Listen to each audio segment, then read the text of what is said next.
So I just got a delivery. It is from Walmart. It is my adjustable weights. I bought these on sale for $100 for each dumbbell. So $200. It's basically a Chinese version of the Bowflex adjustable dumbbells.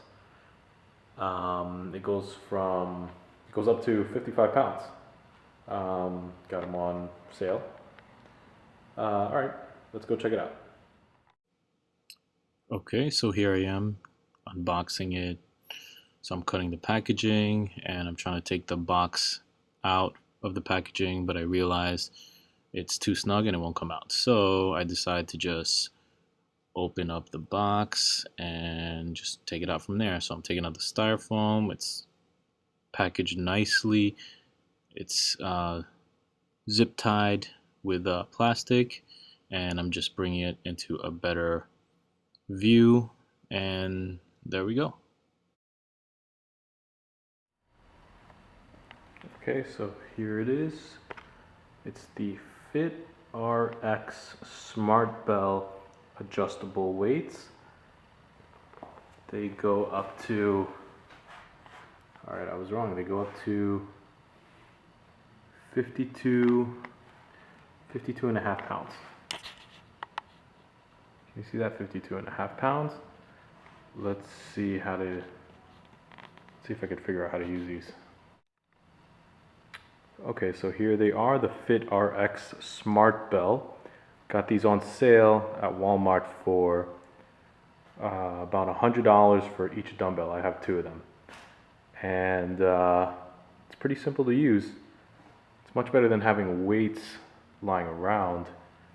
It's nice and neat. It fits in my garage in a nice little corner. So in order to use them, all you have to do is turn the dumbbell, well, turn the handle, I guess, to pick which weight you want. So, for example, if I want 30 pounds, I set it to 30, and then just lift up. Pretty simple. Goes all the way up to 52. Let's see, 52.5. Okay, so here I am going to try it out. All you have to do is just select the weight that you want. It clicks through all the different weights, and then you could just lift up, and by turning the handle, it picks up the corresponding weight to get the weight that you want. Feels pretty good. The quality is good. The only thing I have to say is the plate on the bottom that holds it is hard plastic, so you can't be slamming it back down on it. You have to put it back carefully so you don't crack it. Other than that, I like it. I like it a lot. Feels good. Definitely a great value.